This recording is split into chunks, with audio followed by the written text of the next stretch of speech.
Hello folks, we're going to be installing GCC 9.1 from scratch. If you're like me, you test out your GCC and G++ compiler, and you notice that they're not the latest versions that they could be.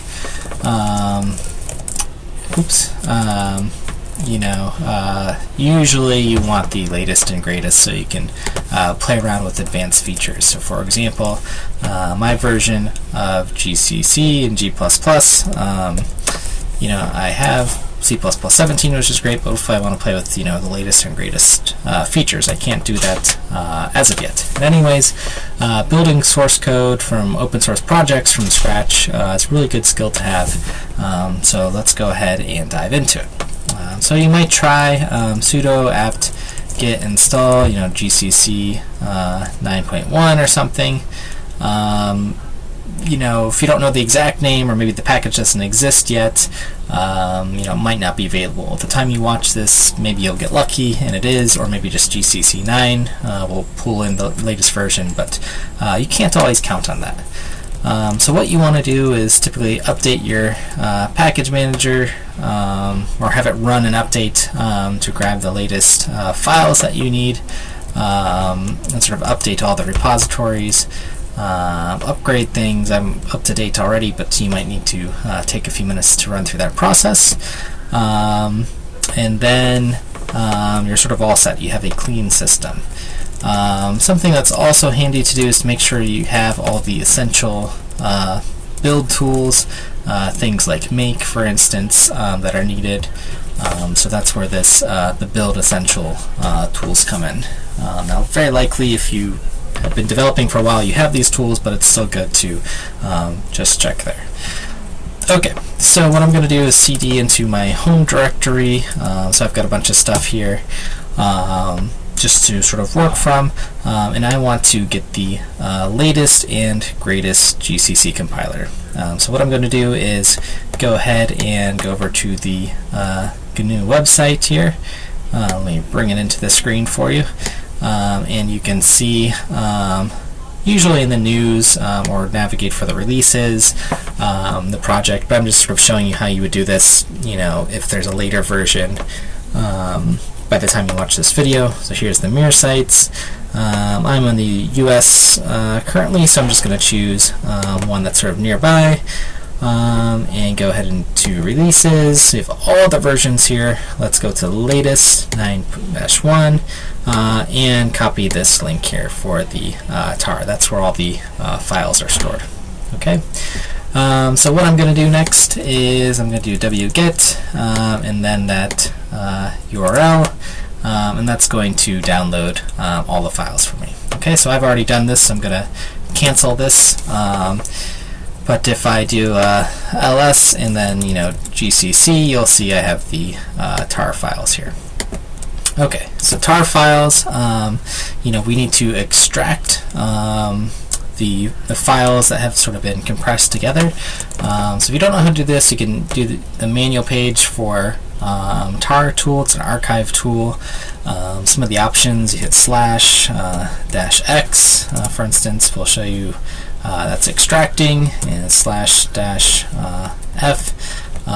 files. Okay, so we need to tar our GCC 9.1.0.tar, and extract all those files. Okay, so you can run this. Go ahead and enter. I've already done this, and this will create a directory called GCC-9.1.0, the version, and you'll see a whole bunch of files there. Again, I've already run through this process, so you might see something different, but that's what you'll get. So the next step that you want to run is to, from within this directory, if I go ahead and list stuff, there is a, I want to do contrib, which is a tool /download prerequisites. If you do this, it's going to download all the tools that you need. Again, this can take a few minutes depending on how fast your machine is and your connection, but it'll set you up for running GCC. Okay. So that's great. This is our source directory. Typically when you're building software, you do not mix your source with your build that you're going to do. So I'm going to cd back in my home directory. Again, notice the path changed. I'm not in the GCC-9.1.0 folder. And I'll make a directory called something like build. Okay, so again, I've already done this process, so you can see what ends up getting built here. But what you'll want to do is make that directory. For the purposes of this video, I'll call build 2, and then cd into your build 2 directory. So now that I'm in here, I can run, move up a directory into my GCC folder, and there is a configure tool we can run. And this is going to help us figure out how to build GCC, for our particular architecture. So you can just go ahead and do this. It'll run some defaults, do some checks, but you might get some errors if some configuration isn't supported here. So I'm going to show you the options that I did. I'll type them out, or rather paste them in here, just so you can see.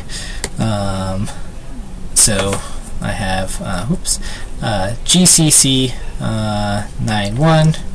I move to the front. Control A does that. So I moved up a directory to my GCC folder of my sources. Run the configure tool. The build for the architecture, the host. Again, this is my system's x86-64 target, so these are all matching. Prefix, so this is sort of where the build is going in the GCC 9.1 folder. Enable checking, enable languages. I added C, C++ compiler, D, Fortran, and a few other options. Okay, so you should be able to run this. Oops, let me make sure multilib is one word. Let's go ahead and make sure. Sometimes when I copy and paste, the hyphens get messed up. So let me actually just fix this really quick so you can see it running. Let's make sure I didn't miss any here in my terminal. But once you run this command, this is going to kick off the build process. Looks like I have some extra hyphens in here. Prefix. Let me do a quick check on these. Most of these have 2 hyphens before them. Let's see. Okay, there we go. So I've already got this configured and built, as you can see, but let me leave the sort of command line up for you so you can see it. Just sort of be careful with your hyphens. Once you've done that, what I would recommend doing, let me go ahead and do an ls here. You'll get a make file in this directory. You'll make, let's look at the page for make, the manual pages. A handy option is the -J for jobs, where you can sort of in parallel or concurrently try to do multiple compiles.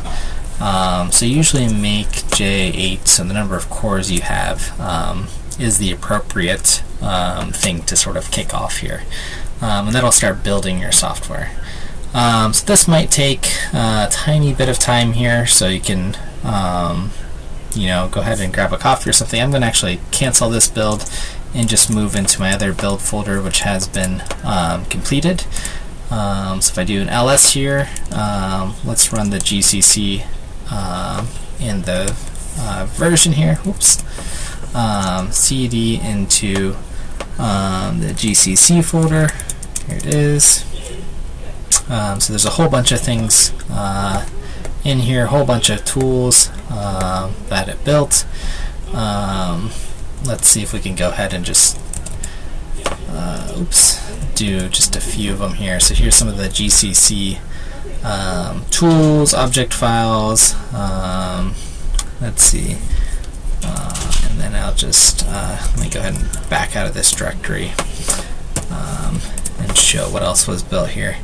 I'll cd into the build folder here. And let's see what we got here. x86. So here's the libraries that were built. They're standard C++ libraries. And let's see, just kind of exploring around here. Oops. Go back to our build folder. CD into the GCC folder. Let's see, we've got our archiver tool, the GDC compiler. Let's see what version that is. So 9.1. So that's great that was found. The cool thing is, you know, we now have a decompiler in GCC.